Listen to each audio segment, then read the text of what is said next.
મુખ્યમંત્રી ભૂપેન્દ્ર પટેલના વરદ હસ્તે બનાસકાંઠા જિલ્લામાં તેનીવાડામાં નિર્માણ પામનારી મેડીવંતા હેલ્થકેર કેમ્પસનું ભૂમિપૂજન કરવામાં આવ્યું। કાર્યક્રમમાં નિવેદન આપતા મુખ્યમંત્રી ભૂપેન્દ્ર પટેલે જણાવ્યું, વડાપ્રધાન નરેન્દ્ર મોદીના સેવા અને સુશાસનના 12 વર્ષ દરમિયાન દેશ વિકાસની સાથે વિરાસતના સંરક્ષણનો અભિગમ અપનાવી વિકસિત ભારતના સંકલ્પ તરફ આગળ વધી રહ્યો છે। તેમજ વડાપ્રધાનના વિઝનને લીધે જ રાજ્યમાં મેડિકલ શિક્ષણનો વ્યાપ વધતા દર વર્ષે તૈયાર થતા ડોક્ટરોની સંખ્યા વધી રહી છે। ઉપરાંત તેમણે પ્રાકૃતિક ખેતીના મહત્વ અને આયુષ્યમાન ભારત યોજના હેઠળ મળતા 10 લાખના સુરક્ષા કવચનો ઉલ્લેખ કરી આ પ્રોજેક્ટને ગ્રામીણ વિસ્તાર માટે માનવ સેવાનું ઉત્તમ કેન્દ્ર ગણાવ્યું હતું। જ્યારે સ્થાનિક સરપંચ અને ટ્રસ્ટીઓએ પણ ખુશી વ્યક્ત કરતા જણાવ્યું હતું કે આધુનિક હોસ્પિટલ બનવાથી સ્થાનિક લોકોને સારવાર માટે હવે મહેસાણા કે અમદાવાદ સુધી લાંબા નહીં થવું પડે અને ઘર આંગણે જ તમામ સુવિધાઓ મળી રહેશે।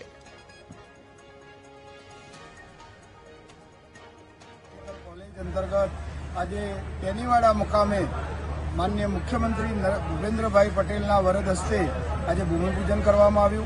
अहीं आगळ 900 बेडनी मल्टी होस्पिटल जे बनवानी छे ए समग्र उत्तर गुजरातना तमाम जिल्लाओमां जरूरियातमंद लोकोने मददरूप थवाना छे अने आरोग्य क्षेत्रे क्रांति थवानी छे।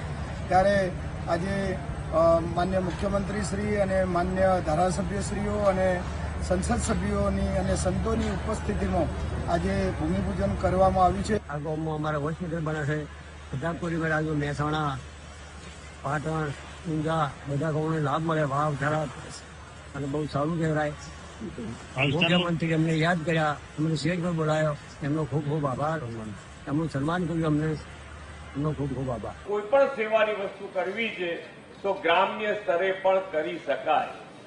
મેડિકલની સુવિધા માટે પહેલા જ્યારે માનનીય વડાપ્રધાન શ્રી મુખ્યમંત્રી હતા, તમે સેવા ગમે તેટલી કરવા માંગો પણ ડોક્ટરોનું આયોજન શું, ડોક્ટરો કેવી રીતે આપવા, ક્યાંથી આપવા, તો પહેલા અહીંયા આગળ 1175 ડોક્ટરો દર વર્ષે થતા અને 1175 ડોક્ટરોની સાથે આખા ગુજરાતમાં તમે ખૂણે ખૂણે ગમે તેટલા મેડિકલ હેલ્થ સેન્ટરો ખોલો પણ ડોક્ટરોની વ્યવસ્થા જ ના થઈ શકે। તો એમણે માનનીય વડાપ્રધાન શ્રીએ આની પેરેલલ વિકાસની સાથે સાથે મેડિકલ સ્ટુડન્ટની સંખ્યા પણ વધે એના માટેનું પણ આયોજન કર્યું છે। આજે ગુજરાતમાં દર વર્ષે